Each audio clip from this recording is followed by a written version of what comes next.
Hello, everybody, and welcome to the Get Design Clients Challenge. I am Pete Wyden, and I am your host and guide in all things professional permaculture design. I can give you a little bit of background on who I am. I don't know if I've provided a ton of that, actually.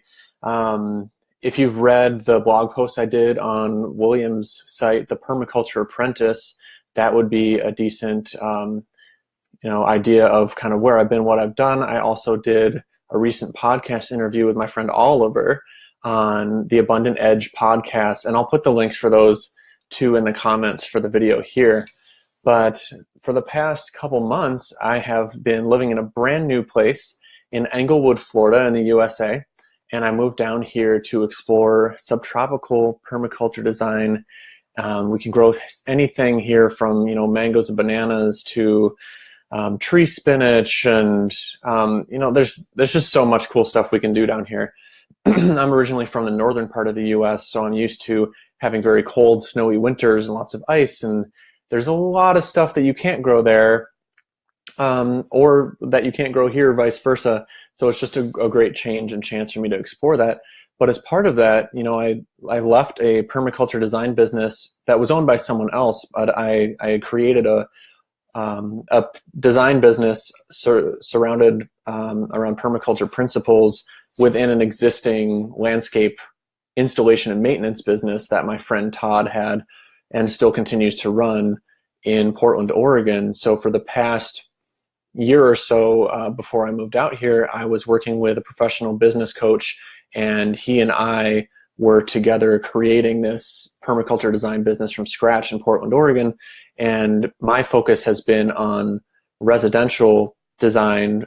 What I do actually is I don't really approach my residential design work as permaculture in terms of the way I explain it to people initially. I usually mention that I am a permaculture designer if someone shows an interest in, the actual word or some of the concepts behind permaculture, but I usually just explore it as edible and native landscaping, because of course I can work in permaculture design to anything I do. It doesn't have to be brought up initially as that word. And that's something that I'll talk about as we keep going along, not only in this free course, because there's only so much I can cover in an email that's short enough for you to actually read it without spending an hour on the computer.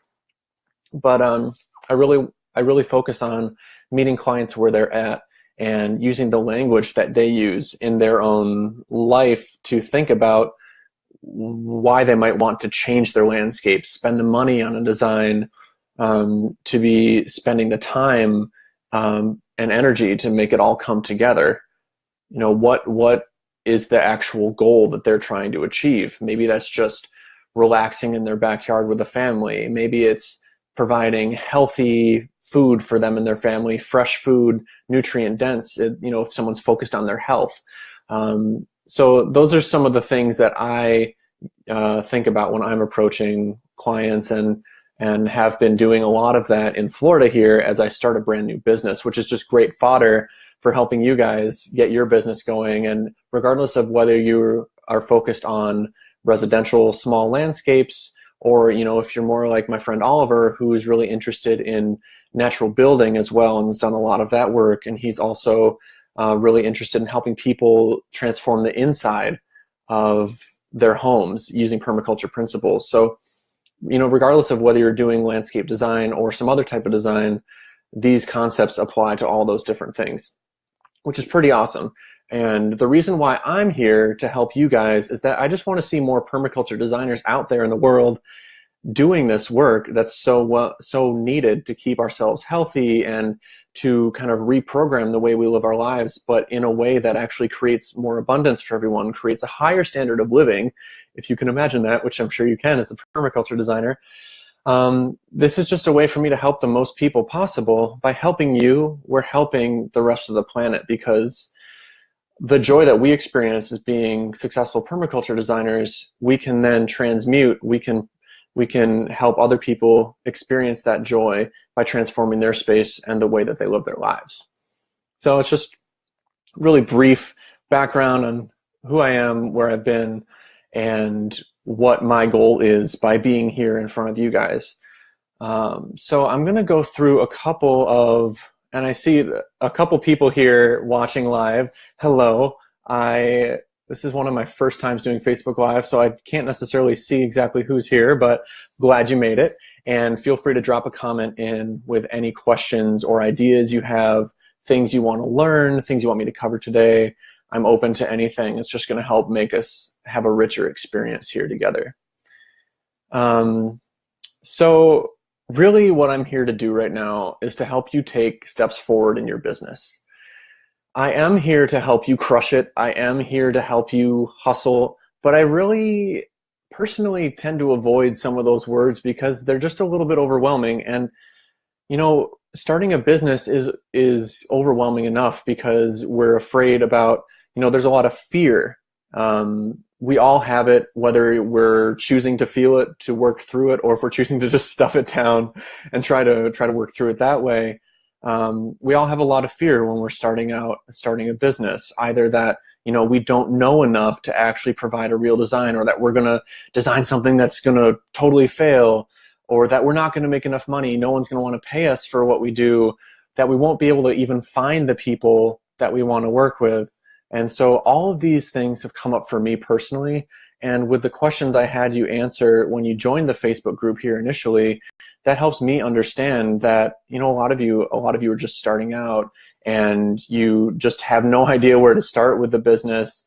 You might still be learning a lot about permaculture design, and, you know, we all are. Even Jeff Lawton and Sepp Holzer and Paul Wheaton, you know, the best teachers and the teachers that you want to be learning from are people who consider themselves a student still. And that's definitely something that I feel like is a core part of who I am. And it's also been connected to just a longer life in general, as to being a lifelong learner. And of course, we're always learning, we're always experimenting in permaculture, and the business side of things is no different. So I'm not saying that you're going to have to experiment and fail a ton of times in order to have success. And there will be things that might be considered a failure where, you know, maybe you meet with a couple clients and they don't actually follow through in a design, don't end up paying you for, you know, your initial site visit, doesn't turn into a real job or anything like that. You know, that happens all the time in business. And that's why we're going to build systems so that you can continue to attract clients, so that, you know, the one client who doesn't follow through isn't the one person you were focusing on and hoping would, you know, bring in some income for you. And we'll work together to get to a point where the rate at which you're able to close designs and make sales is high enough that you're like, okay, you know, I could make a full-time go of this, or at least go to part-time with my other job and really have permaculture design be my main income, because that's why you're here. Obviously, is because you're so excited about the potential that there is. So I can ramble forever. I'm going to try to, I think everything I say is going to be useful in some way. But today is the solar eclipse, and these only happen, I guess maybe they happen at least every few years. The next one is going to be visible in Argentina in 2020. And my girlfriend Emily and I have been thinking about trying to make it down there. And that's one of my goals, is to have the income from my permaculture design business and from teaching that, you know, I'm able to maybe include my trip down to Argentina for that next solar eclipse in with a permaculture design project, or doing some research in some way.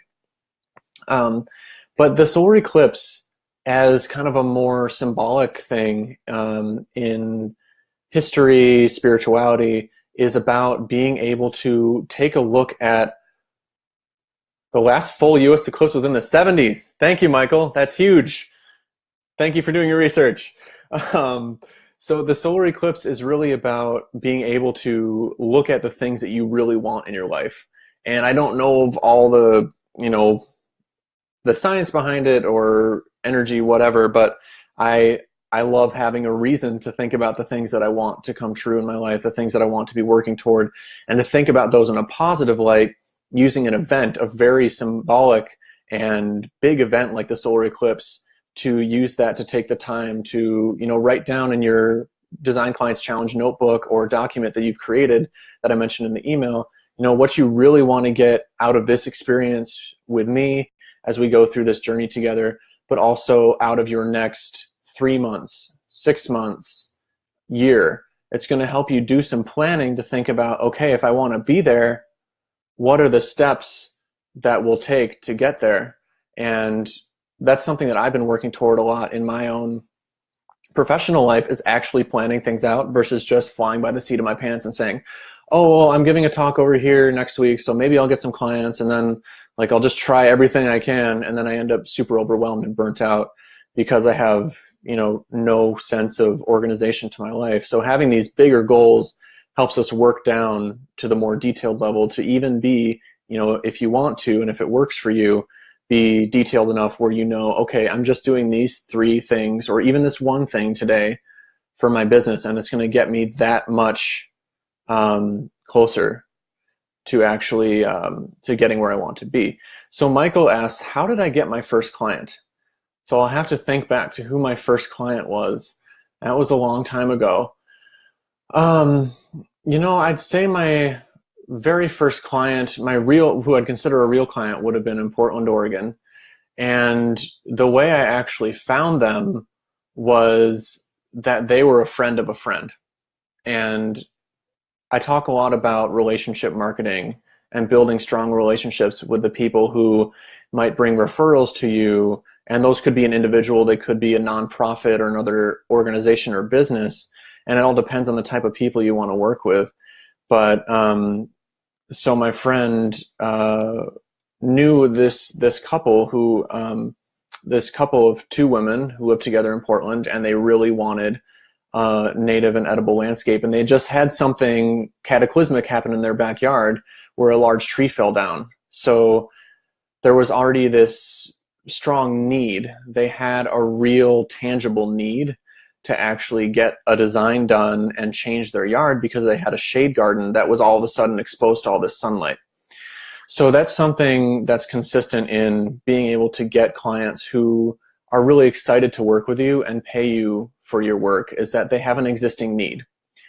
And in this case, this was a chance accident, which was also serendipitous for me because my friend told them that, hey, I have my friend Pete does landscape design, and he's really great at being able to understand the site conditions, and you obviously have a lot of change going on from sun to shade in the yard. So they decided to bring me in for my free initial consultation, which is what I do for all of my clients when I start. As long as they're within a certain distance from me, or if we could talk online, then that makes it easy. To do a free hour consultation with someone to be able to understand what their needs are, what their goals are, if we might be a good fit. And then I move on to create a proposal from there. And that's where we get into the, this is what it would cost to actually work with me. But really, to get your first client, people need to know who you are and connect that with what you do. So I had some sample designs and things that I'd done in school, which helped because I went to landscape architecture school. I had some examples already. You could even make an example with a small section of your backyard if you wanted to, or plant something for your local church or community. It's really the great thing about working with groups of people to build your portfolio, even if you're starting out doing something for free or something as a work trade, just to get your foot in the door, showing people that since landscape design is such a visual thing, to be able to show people images of, okay, yeah, this person can build this vegetable garden or forest garden or, backyard treehouse, play fort surrounded by beautiful native plantings. It's great to work with groups of people, such as a church or other organization, like a school even, to be exposed to more and more people who have in the top of mind, oh yeah, that person does that. There's so much I could go into, but really it's about getting yourself in front of people, showing them what you can do, and showing them what you can do and that you do it professionally, having them have a way to actually connect with you, and then having a process from there of what I recommend is doing, a free hour consultation, because that way it's so easy for people to say yes. Oh yeah, I'll have you come over to my place for a free visit. Or yeah, I'd love to talk over Skype for, however long you choose. I usually do an hour because it gives me plenty of time and we don't feel rushed. But really in business, what you're trying to do is make it as easy as possible for somebody to say yes. And that doesn't mean that you need to make concessions for yourself or sacrifices in the way that you want to do things or the people that you want to work with. You can make that choice for yourself of whether you want to do a design for someone who's not fully into permaculture or anything like that. But I'm going to change gears here a little bit. So Karen, hey, thank you for joining. Would I suggest implementing a design free of charge? You know, for me, I don't really enjoy doing that. I've done some things on a lower pay basis, or what you really want to do is you want to be able to get something out of it, right? So you don't have a portfolio to show.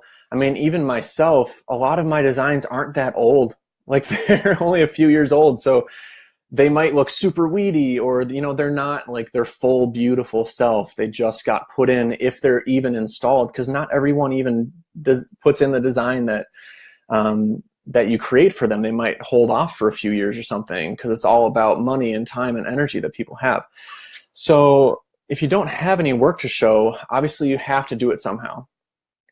And if you have your own space, that's awesome, because then you can get something out of the work that you put into it. You can get food from it, or if it's at a friend's house, you're able to take part in that and get something out of it that way. But whenever you're doing a design for somebody else and it's not being paid for at the rate that you'd like, for example, I charge between $60 and $85 an hour for my work, and there's no reason that you can't do that too.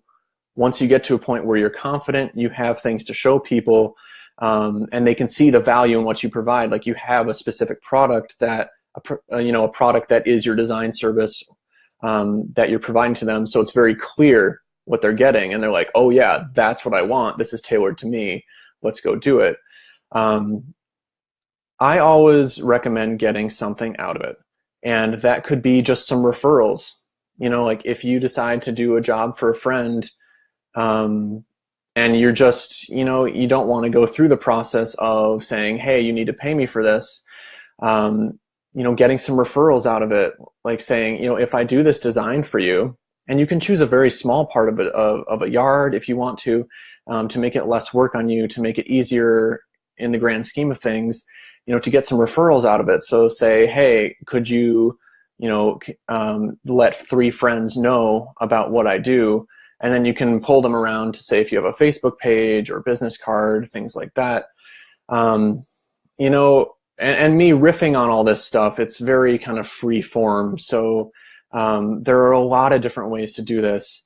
And, there are also a lot of ways to get compensated for the designs that you do.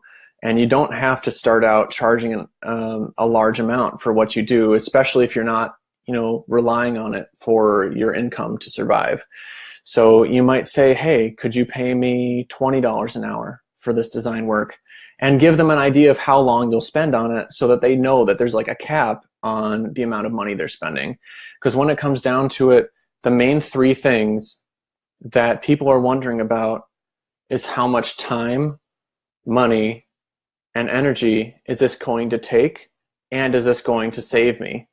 Is what they're really looking for, these core things, in terms of the products that they're looking at buying. So, Karen, Karen and Michael, that's a tricky one, because, if you don't have an existing portfolio of work to show, which most of us don't, and, I went through a 3-year master's program in landscape architecture, and I was doing so many different types of design that I only had a couple things that were even remotely applicable to permaculture design in there. And I'm actually working on revamping my own personal website right now. So over the next month, you guys will be able to see kind of how I set that up and the types of things that are in my portfolio. So as far as your first projects that you're doing, you should make sure that the type of work you're doing is the work that you want to be doing professionally. Because, and let's see, a random example. This is not a great one, but, if you had a friend who wanted a patio designed and they just wanted some pretty flowers around the edge, you could do that for them. But if your real thing is designing a forest garden, you could even take that same potential client and say, well, how about we work with this place on the edge of your property that blends into the patio and create a nice transition from a sunny pollinator flower garden, which is colorful, but it also incorporates some permaculture principles of drought tolerance and supporting pollinator habitat. Maybe there's some medicinal flowers and herbs in that garden as well. And it moves into this higher structure of a forest garden as well. And especially, I'm not even going to emphasize doing things for free, because I don't do the best work. And I don't think you honestly would either if you're doing something for free. It's kind of a grudge, because you're just not, the reason you're getting into this is to be able to support yourself and really feel like you're valued for what you're doing. And most people, when they're actually paying something or exchanging something, either a barter for goods or services, maybe they're a massage therapist, they give you a massage, it's going to feel a lot better, and you're going to take more joy into that work and feel like there's a real exchange going on for that work. So I'm like totally all over the place in my head, and I think this is making some sense. Michael, I studied at the University of Michigan, Master's in Landscape Architecture program, and I went there because it was focused on native landscapes, stormwater management, green infrastructure. It was really ecologically oriented. I went to a bunch of other schools to look around, and that was the best one that I found. And my whole dream since I had started college, well, I originally wanted to go to music school. My parents wouldn't let me, but then I studied applied ecology. So I learned about ecosystems, how they function, how we manage them. And then I wanted to be able to actually create some lasting positive change in them versus just research. So that's why I did that landscape architecture program.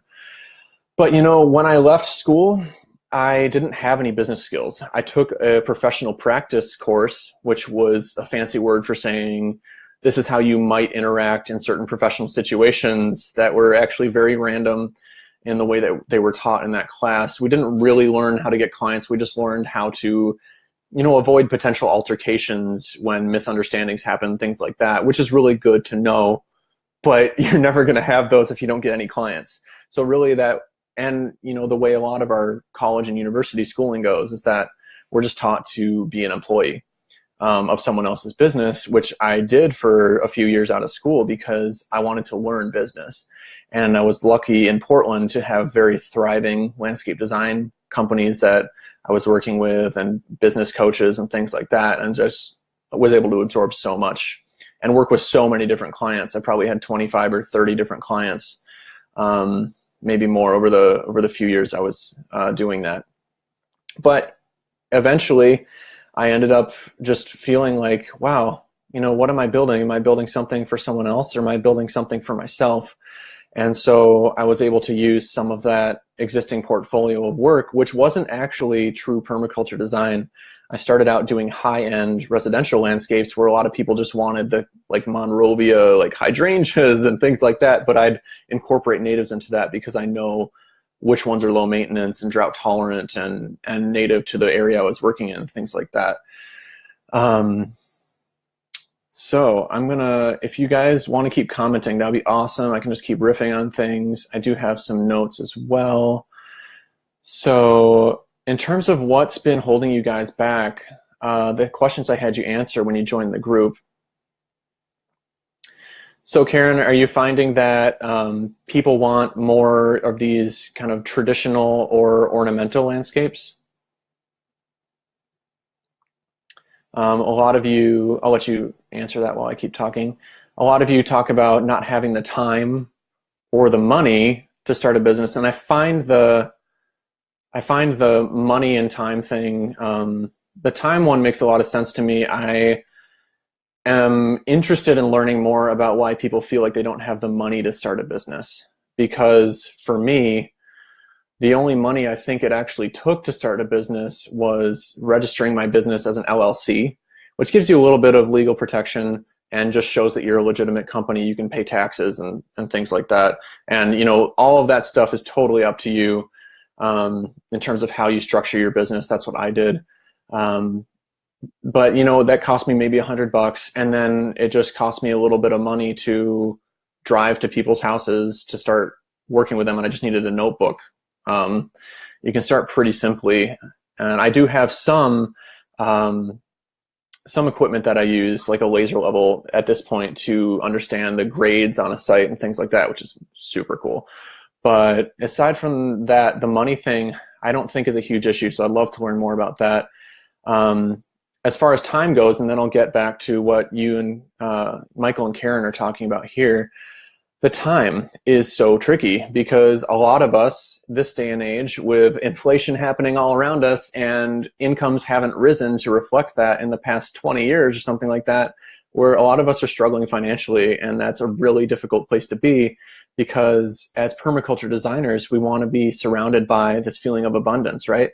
But we're all kind of drawn more toward this scarcity mindset of like, oh man, if I don't go to work every day, I'm not going to make enough money, and then blah, blah, blah. But work takes so much energy and time that, when you get home at 5 every day, if you have a 40-hour-a-week job, you just want to get ready for the next day and chill out. So it's all about being able to take these very small steps toward building your business. And what I was talking about before around the solar eclipse earlier in this video was creating these larger goals. And this is something that I'm going to be doing today after we talk. I'm going to take 3 or 4 hours out of my day, and I'm going to go to the beach and enjoy part of the eclipse and really think about, take a notebook and think about, what are my goals for my business for the next quarter. I like to plan in quarters, 3 months, 6 months, and then a year. And for the next 3 months, see where I want to be and work back from there. And it definitely takes some time. Definitely takes a few hours to get to a point where it's like, okay, now I know I've worked back far enough, and I can help you guys with this. Because of course, if you're just starting out, how would you know exactly what steps you might take to get your first clients or to be able to work in a certain area or type of design?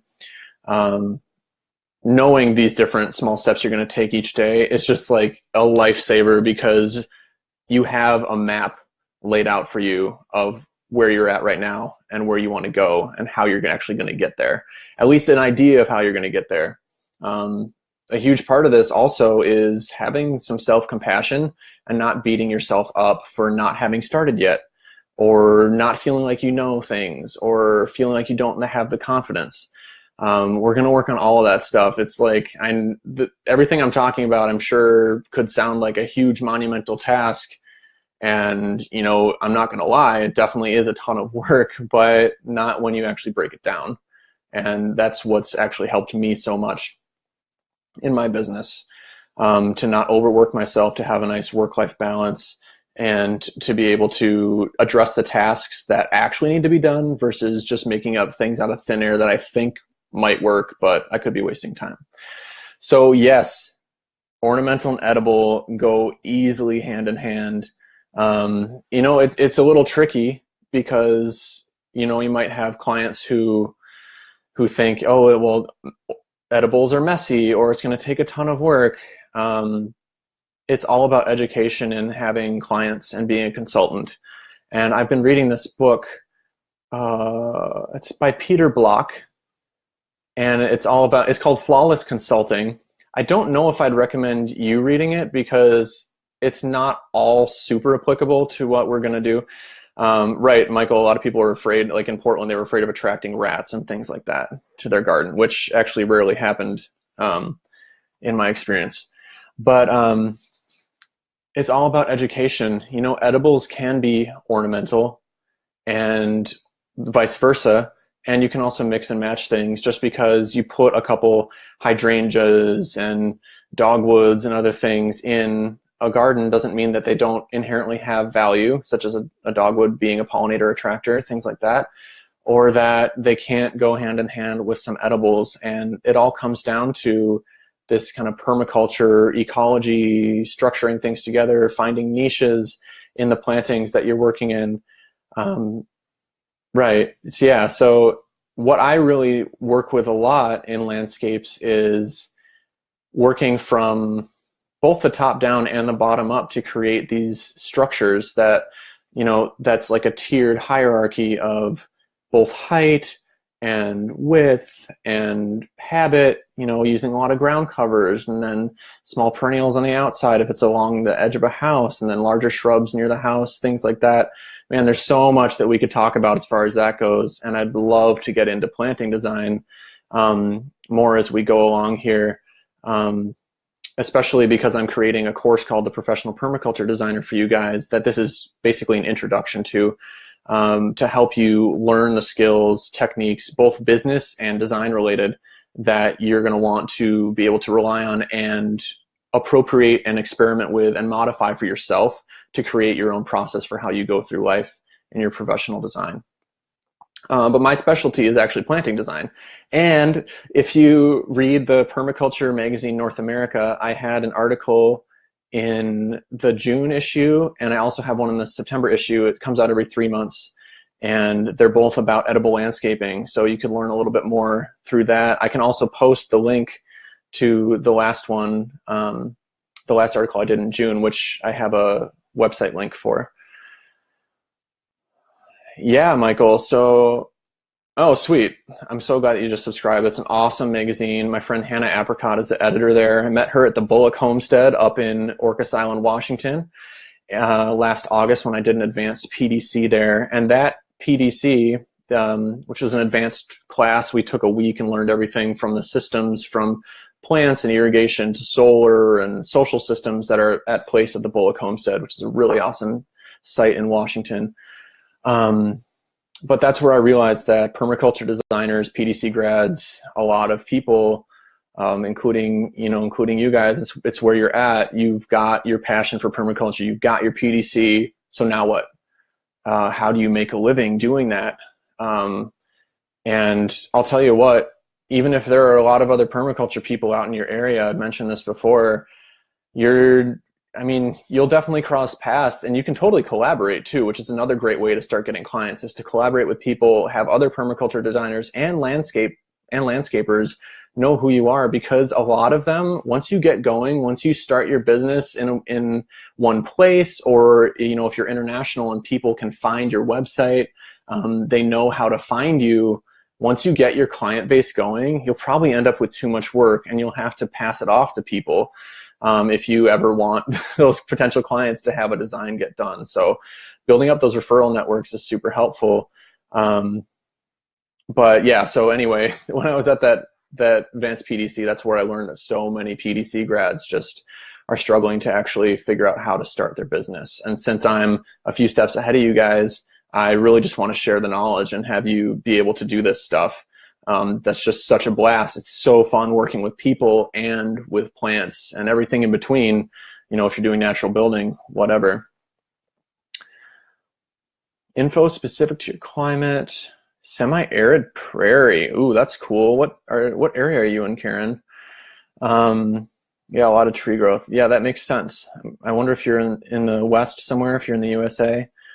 Michael, I do... since I'm in Florida, a lot of plants I'm working with right now are things that I may be working with them for the first time, but most things I try to make sure I've seen actually growing in the area, to make sure that they're going to establish well and, be lower maintenance. They're not going to take a ton of babying to get going in our area. So one thing that I'll share in the Professional Permaculture Designer course is that I've got different templates that I use to build my plant lists. And I actually have a searchable spreadsheet, which I use to be able to fill out different plant attributes, I call them, but like what amount of light does the plant like, sun, shade, does it like a certain pH, and be able to search that so that if I have a certain specific site, I can say, okay, I want shade for USDA zone 5 if I'm in Southern Michigan, something like that. And it'll pull up those plants, because you know what? I might be a planting specialist, but when I'm out, even when I'm talking with clients, or if I'm just starting a design, it's really tricky actually to be able to pull up all these plants out of thin air and say, oh yeah, it's that one there, that one there, that one there.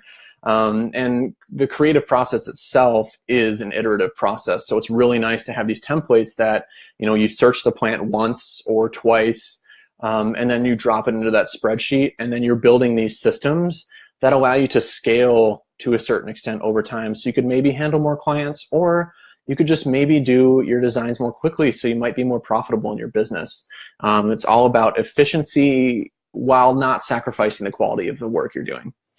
So the eastern edge of West Texas, Karen, I wonder if there are any extension groups in your area, or maybe the Xerxes Society, the pollinator group, might have some information. I'm personally, I'm just so into prairies myself, and I grew up in Minnesota where the Great Plains meet the eastern broadleaf forest, and so you get oak savanna in the Twin Cities in Minneapolis as the native ground cover, and they also meet the northern forests that come down, so it's convergence of this biodiversity. But I've always fallen in love with the prairie plants, and one great thing about these prairie plants is that, granted, in Texas, at least I know in northern and eastern Texas, from the historical accounts I've read, I'm really into Native American and the Western expansion, about that whole clashing of cultures. Yes, edge climates are awesome. And it'll be interesting to work with natives in West Texas. Excuse me, I need some water. I know that there are some landscape architects and landscape designers in that region. I mean, there should be everywhere, really, right?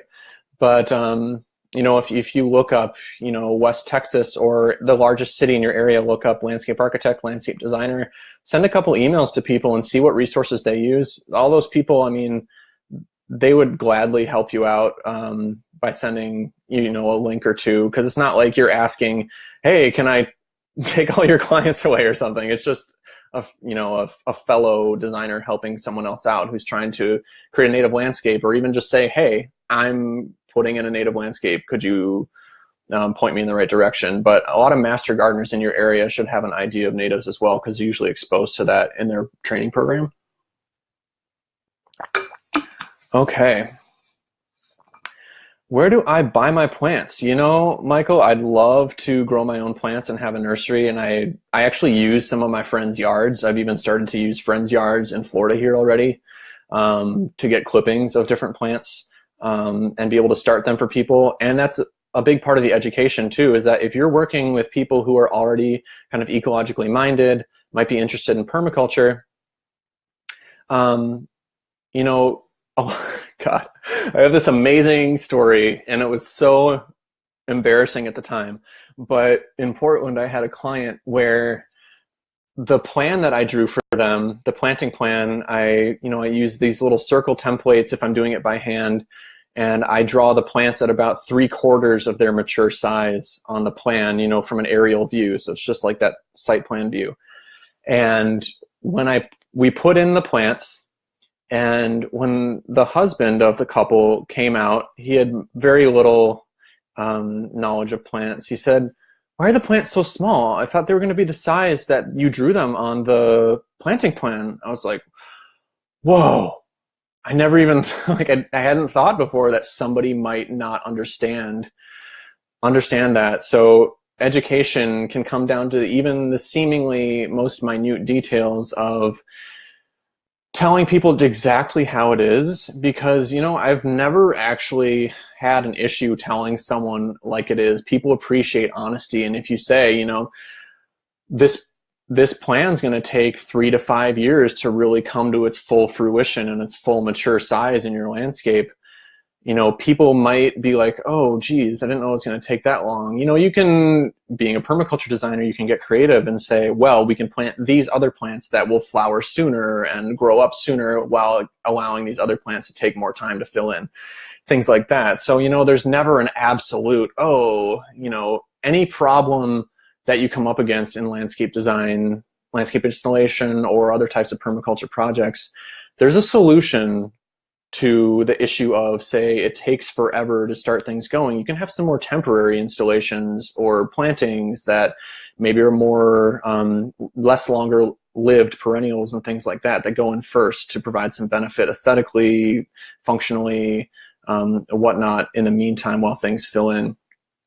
I definitely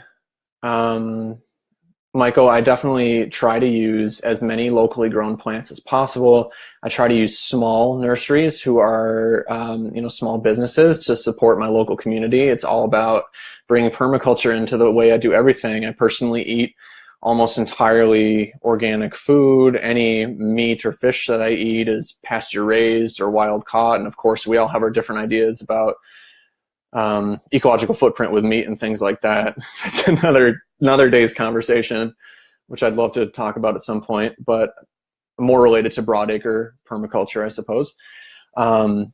But when I'm choosing native plants, local genotype, so plants taken from native populations who are adapted to our local area, because, if you get prairie plants, say from Minnesota versus Michigan, they're going to be a slightly different genotype, and who knows how that affects local pollinators or the soil or anything like that. But why not use things that are adapted to our local site, right? It's going to make you more successful as a designer and make your gardens prettier, that's for sure.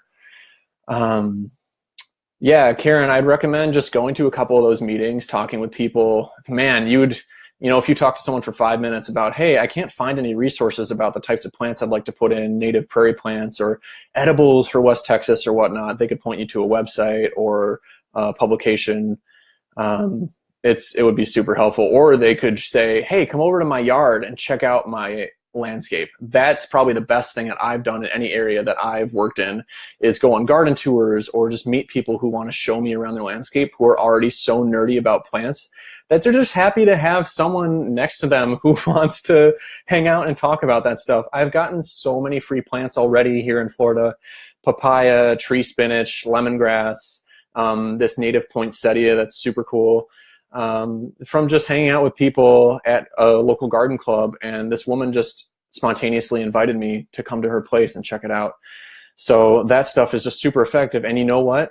If you're meeting and hanging out with people, you might get a client out of it. And if you have a free initial consultation, there's pretty much no way they're going to say no.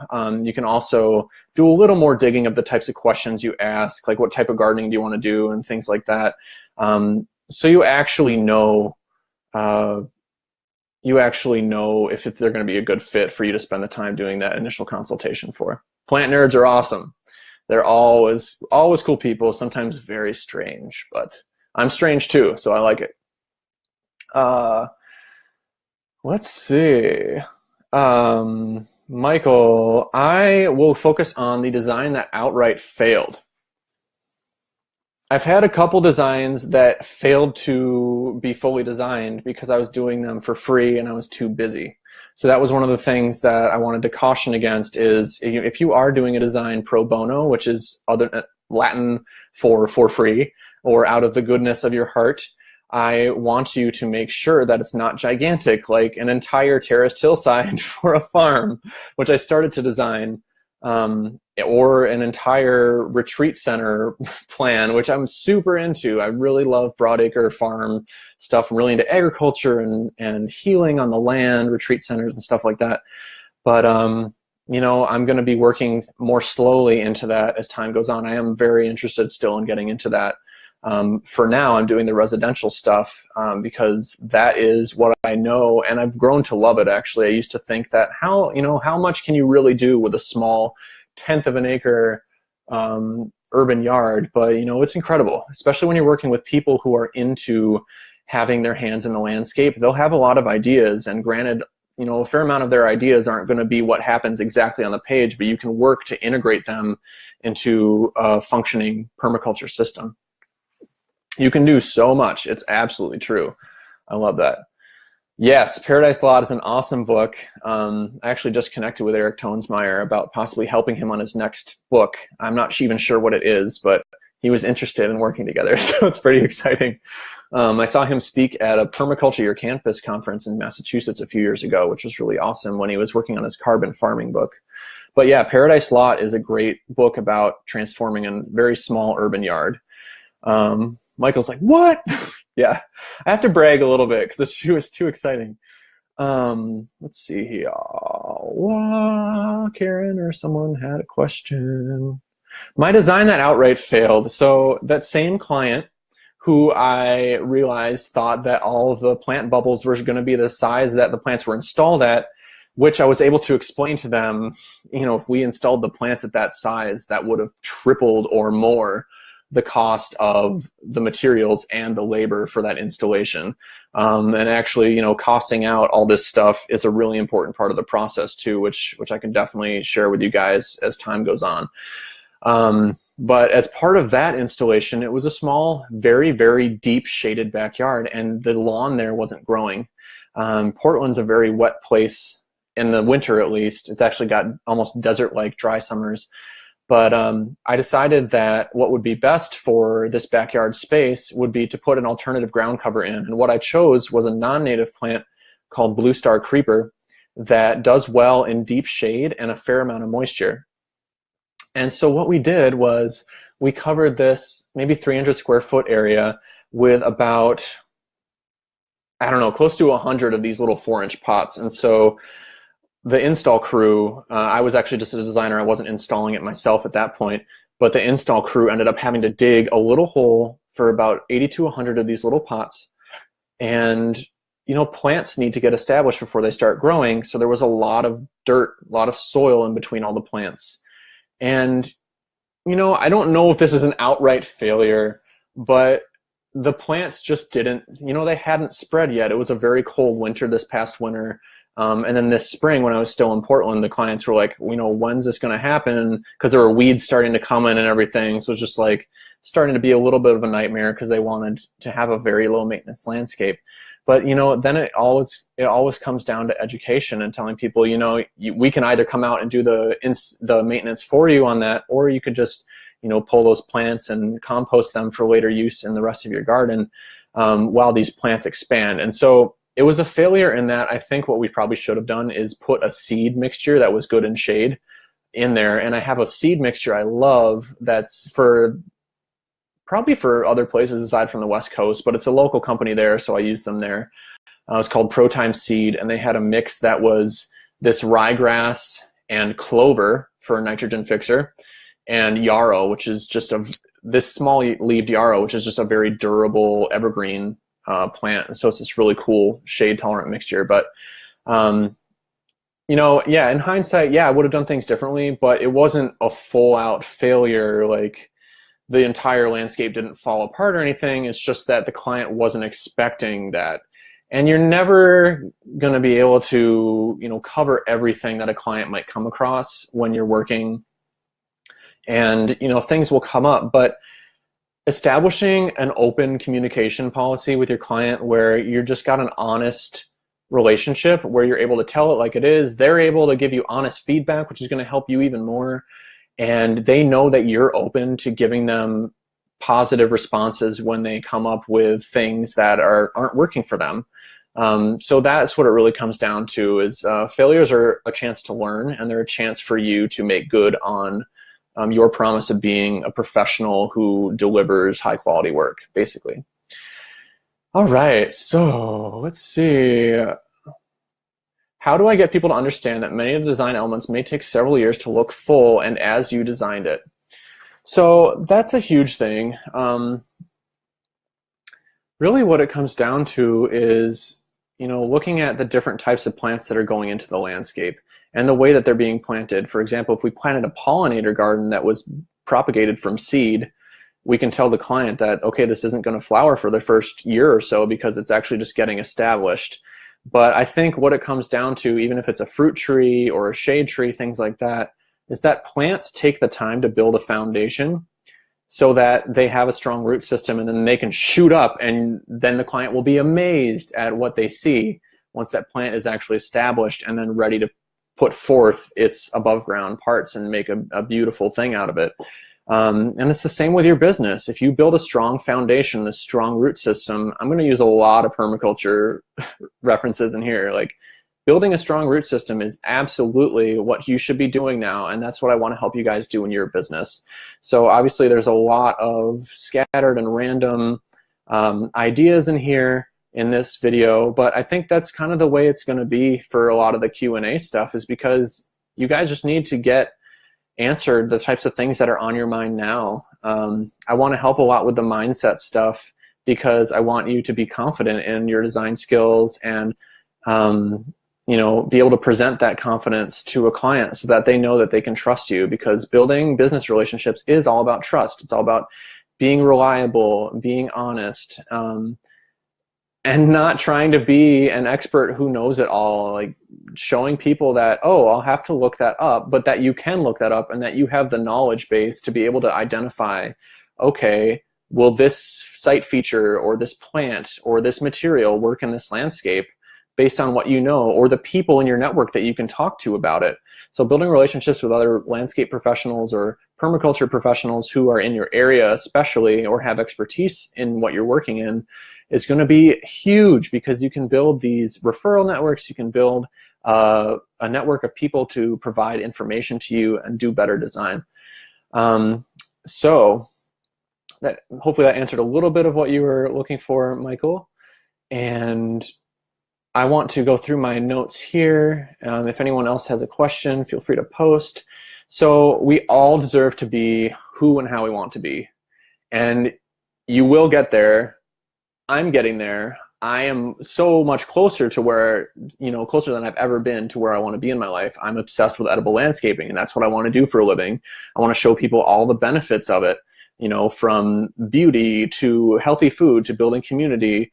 I want to devote my life to that. And by helping you guys, I'm getting more of that out in the world. So thank you for being here and, trusting me as far as you'll go, to start your business the right way, in a way that serves you and serves your clients. So small steps forward each day, and you will find that you make progress. I paraphrase lots of quotes because I can't remember them correctly, but a lot of ancient philosophers talked about, if you want to build a monument, or if you want to build Rome, it wasn't built in a day. It's cliche, but it's these small steps taken confidently in the direction of your dreams that will get you where you're going. You don't have to know everything to be someone's permaculture designer. You just need to know a bit more than the people you're designing for, and know where to find the information you need to design to the best of your ability, and understand where your weaknesses lie in terms of design, and be able to fill those in with other people's knowledge, or to hold off on doing that type of work, or to be able to learn it in some way that you can actually provide it for people in a way that you are confident is going to get them much closer to the final product than they could on their own. So you're really someone's guide when you're their consultant and designer. You're guiding them in the direction that they want to go in, and honestly, often showing them what that direction even is, because a lot of people just don't know where to start. Just like you're here because you want some more ideas on how to get your successful business going. Your clients want more ideas on how to get their landscape going, or their homestead, or retreat center, things like that. And if you're passionate about it, you'll learn about it. And learning is done best in the crucible of, actual projects.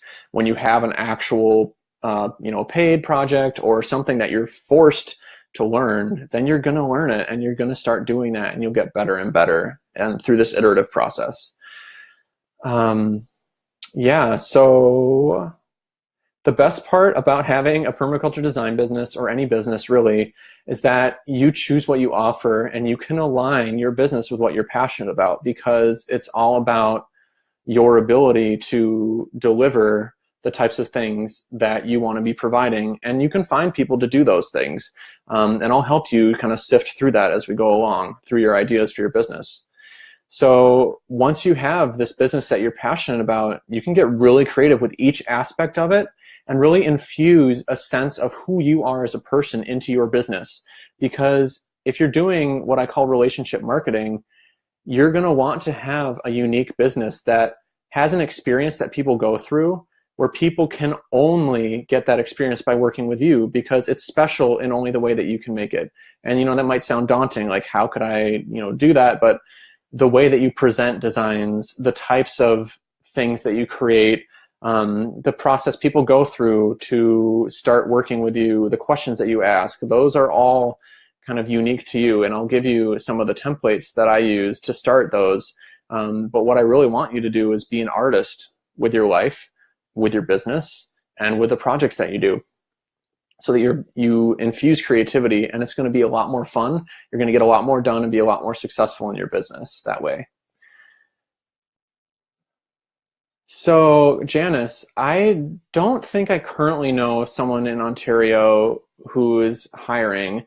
You could think about posting on different forums, or there's a group hosted by Matt Powers. He's based in California, but it's got about 6,500 people in it. And it's called Regenerative Permaculture Designers and Entrepreneurs, something like that, on Facebook. You could post in there.